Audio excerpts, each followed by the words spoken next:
اعوذ باللہ من الشیطان الرجیم بسم اللہ الرحمن الرحیم اللہم صلی علی سیدنا و مولانا محمد وعلی آل سیدنا و مولانا محمد وبارک وسلم۔ باب نمبر 20، حضرت امام احمد بن حنبل رحمۃ اللہ علیہ کے حالات و مناقب۔ تعارف۔ ریاضت و تقویٰ میں آپ کا مقام بہت بلند ہے اور آپ ذہین اور ذکی ہونے کے ساتھ ساتھ مستحباب الدعوات بھی تھے، اور معاندین نے آپ کے اوپر جو بہتان باندھے ہیں آپ کی ذات گرامی اس سے قطعاً مبرہ ہے۔ آپ کے صاحبزادے ایک مرتبہ یہ حدیث بیان کر رہے تھے، اخمر تینتہ آدم بیدہ، یعنی خدا نے حضرت آدم کا خمیر اپنے ہاتھ سے گوندھا، اور حدیث بیان کرتے ہوئے آپ نے اپنا ہاتھ دراز کر دیا، لیکن امام حنبل رحمۃ اللہ علیہ نے منع کرتے ہوئے فرمایا کہ جب ید اللہ کا مفہوم بیان کیا کرو تو ہاتھ دراز کر کے نہ سمجھایا کرو۔ امام صاحب نے بہت سے مشہور و جلیل القدر بزرگوں سے شرف نیاز حاصل کیا ہے، اور بشر حافی کا قول تو یہ ہے کہ امام حنبل مجھ سے بدرجہ افضل ہیں، کیونکہ میں تو صرف اپنے ہی واسطے عقل حلال کی کوشش کرتا ہوں، لیکن وہ اپنے اہل و عیال کے لیے بھی حلال رزق حاصل کرتے ہیں۔ اور حضرت سری ستہ کا قول ہے کہ معتزلہ نے آپ کے اوپر جتنی تانا زنی کی ہے، موت کے وقت آپ ان تمام چیزوں سے پاک تھے۔ مثلاً بغداد کے معتزلہ نے ہنگامہ کھڑا کر کے یہ چاہا کہ آپ کسی طرح یہ تسلیم کر لیں کہ قرآن مخلوق ہے، اور اس سلسلہ میں دربار خلافت سے بہت بڑی سزائیں بھی دی گئیں، حتیٰ کہ جس وقت آپ کو 1000 کوڑے لگائے جا رہے تھے تو اتفاق سے آپ کا کمر بند کھل گیا، لیکن غیب سے 2 ہاتھ نمودار ہوئے اور کمر بند باندھ کر غائب ہو گئے، مگر اتنی شدید اذیتوں کے باوجود آپ نے قرآن کو مخلوق نہیں بتایا۔ اور جب آپ چھوٹ گئے تو لوگوں نے پوچھا کہ جن فتنہ پردازوں نے آپ کو اس قدر اذیتیں پہنچائی ہیں، ان کے لیے آپ کی کیا رائے ہے؟ فرمایا کہ وہ مجھے اپنے خیال کے مطابق گمراہ تصور کرتے ہیں، اور اس لیے تمام تکلیفیں صرف خدا کے لیے دی گئی ہیں، اس لیے میں ان سے کوئی مواخذہ نہیں کروں گا۔ منقول ہے کہ کسی نوجوان کی ماں کے ہاتھ پیر شل ہو گئے، اور جب اس نے بیٹے کو دعا کے لیے آپ کے پاس بھیجا تو آپ نے حال سن کر وضو کر کے نماز شروع کر دی، اور جب وہ نوجوان گھر پہنچا تو ماں صحت یاب ہو چکی تھی، اور خود آ کر دروازہ کھولا۔ آپ دریا کے کنارے وضو کر رہے تھے اور ایک شخص بلندی پر بیٹھا ہوا وضو کر رہا تھا،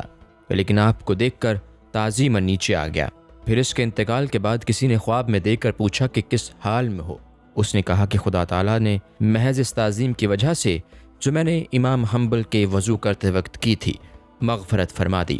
واقعات۔ آپ فرمایا کرتے تھے کہ میں جنگل میں راستہ بھول گیا، اور جب ایک اعرابی سے راستہ معلوم کرنا چاہا تو وہ پھوٹ پھوٹ کر رونے لگا۔ مجھے خیال ہوا کہ یہ شاید فاقہ سے ہے، اور جب میں نے کھانا دینا چاہا تو وہ بہت ناراض ہو کر کہنے لگا کہ اے امام حنبل، کیا تجھے خدا پر اعتماد نہیں جو خدا کی طرح مجھے کھانا دینا چاہتا ہے، جو کہ تو خود گم کردہ راہ ہے؟ مجھے خیال آیا کہ اللہ تعالیٰ نے اپنے نیک بندوں کو کہاں کہاں پوشیدہ کر رکھا ہے۔ وہ میری نیت کو بھانپ کر بولا کہ خدا کے بندے تو ایسے ہوتے ہیں کہ اگر وہ تمام سرزمین سونا بن جانے کے لیے کہہ دیں تو پورا عالم سونے کا بن جائے، اور میں نے جب نگاہ اٹھائی تو پورا صحرا سونے کا نظر آیا، اور غیب سے ندا آئی کہ یہ ہمارا محبوب بندہ ہے،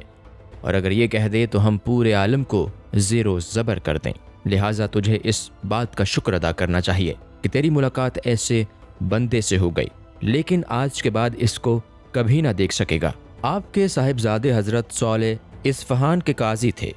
اور ایک مرتبہ امام حنبل کے خادم نے حضرت صالح کے مطبخ میں سے خمیر لے کر روٹی تیار کی، اور جب روٹی امام صاحب کے سامنے پہنچی تو آپ نے پوچھا کہ یہ اس قدر گداز کیوں ہے؟ خادم نے پوری کیفیت بتا دی تو آپ نے فرمایا کہ جو شخص اصفہان کا قاضی رہا ہو اس کے یہاں سے خمیر کیوں لیا؟ لہٰذا یہ روٹی میرے کھانے کے لائق نہیں، اور یہ کسی فقیر کے سامنے پیش کر کے پوچھ لینا کہ اس روٹی میں خمیر تو صالح کا ہے اور آٹا احمد بن حنبل کا، اگر تمہاری طبیعت گوارا کرے تو لے لے۔ لیکن 40 یوم تک کوئی سائل نہیں آیا، اور جب روٹیوں میں بدبو پیدا ہو گئی تو خادم نے دریائے دجلہ میں پھینک دیں، لیکن امام صاحب کے تقوی کا یہ عالم تھا کہ آپ نے اس دن سے دریائے دجلہ سے مچھلی نہیں کھائی، اور آپ لوگوں سے فرمایا کرتے تھے کہ جس کے پاس چاندی کی سرمہ دانی ہو اس کے پاس بھی مت بیٹھو۔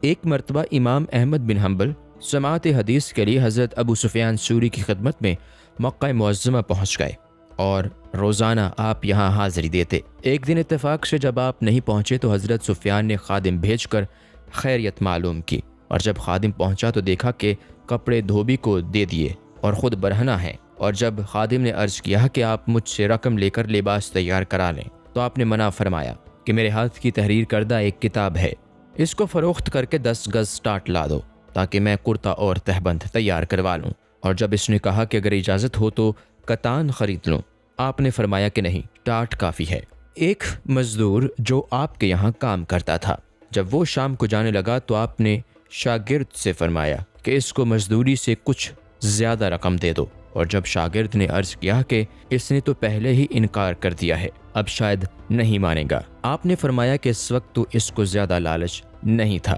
مگر ہو سکتا ہے اب کچھ زیادہ کی طمع پیدا ہو گئی ہو۔ ایک مرتبہ آپ نے اپنا طباخ بنیے کے یہاں رہن رکھوا دیا، اور جب چھڑانے پہنچے تو بنیے نے 2 طباخ آپ کے سامنے رکھتے ہوئے کہا کہ ان میں سے جو آپ کا ہو لے لیجئے، کیونکہ میرے ذہن میں نہیں رہا کہ آپ کا طباخ ان میں سے کون سا ہے۔ یہ سن کر آپ خاموشی سے طباخ لیے بغیر واپس آ گئے، اور یہ صرف تقویٰ کی وجہ تھی کہ بنیے کو یہ کیوں یاد نہ رہا کہ ان میں سے کون سا طباخ میرا ہے۔ آپ حضرت عبداللہ بن مبارک سے شرف نیاز حاصل کرنے کے بے حد متمنی رہتے تھے، اور اتفاق سے ایک دن وہ آپ کے یہاں خود تشریف لے آئے، اور جب صاحبزادے نے ان کی آمد کی اطلاع دی تو امام صاحب خاموش ہو گئے اور ملاقات کے لیے باہر نہیں نکلے، اور صاحبزادے نے پوچھا کہ آپ کو تو ملاقات کی بے حد تمنا تھی، پھر کیوں نہیں ملاقات کی؟ فرمایا کہ مجھے یہ تصور پیدا ہو گیا کہ ملاقات کے بعد آپ کو خوش خلقی کی وجہ سے کہیں آپ کی جدائی میرے لیے شاق نہ ہو جائے،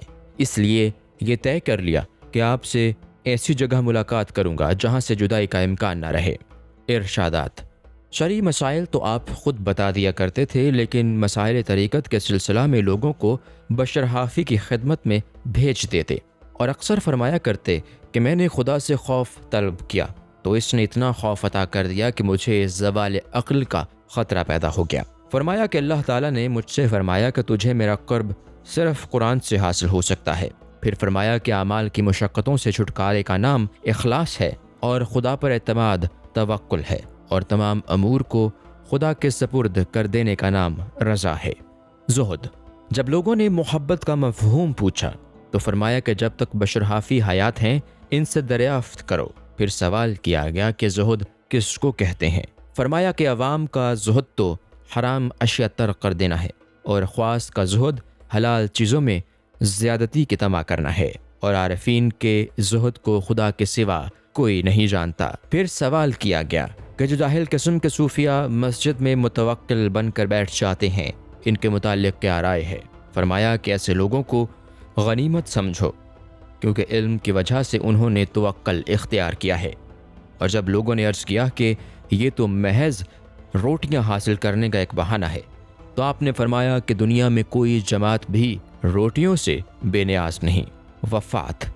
انتقال کے وقت صاحبزادے نے طبیعت پوچھی تو فرمایا کہ جواب کا وقت نہیں ہے، بس دعا کرو کہ اللہ تعالیٰ ایمان پر خاتمہ کر دے، کیونکہ ابلیس لعین مجھ سے کہہ رہا ہے کہ تیرا ایمان سلامت لے جانا میرے لیے باعث ملال ہے، اس لیے دم نکلنے سے قبل مجھے سلامتی ایمان کے ساتھ مرنے کی توقع نہیں ہے۔ اللہ تعالیٰ اپنا فضل فرما دے۔ یہ کہتے کہتے روح پرواز کر گئی۔ انا للہ و انا الیہ راجعون۔ محمد بن خزیمہ بیان کرتے ہیں کہ انتقال کے بعد میں نے خواب میں امام صاحب کو دیکھا کہ وہ لنگڑا کر چل رہے ہیں، اور جب میں نے دریافت کیا کہ کہاں تشریف لے جا رہے ہیں تو فرمایا کہ دارالسلام میں، اور جب میں نے یہ سوال کیا کہ خدا تعالیٰ نے کیا معاملہ کیا، فرمایا بظاہر میں نے دنیاوی زندگی میں بہت اذیتیں جھیلیں، لیکن قرآن کو مخلوق کبھی نہیں کہا، بس اسی کے صلہ میں میری مغفرت بھی ہو گئی اور مجھے بہت بڑے بڑے مراتب بھی عطا ہوئے۔ پھر فرمایا کہ جب اللہ تعالیٰ نے مجھ سے پوچھا کہ جو دعا تم کو سفیان ثوری نے بتائی تھی وہ سناؤ، چنانچہ میں نے یہ دعا سنا دی: یا رب کل شیء بقدرتک وانت قادر علی کل شیء ولا تسألنی عن شیء، یعنی اے اللہ ہر چیز تیرے قبضہ قدرت میں ہے اور تو ہر شے پر قادر ہے،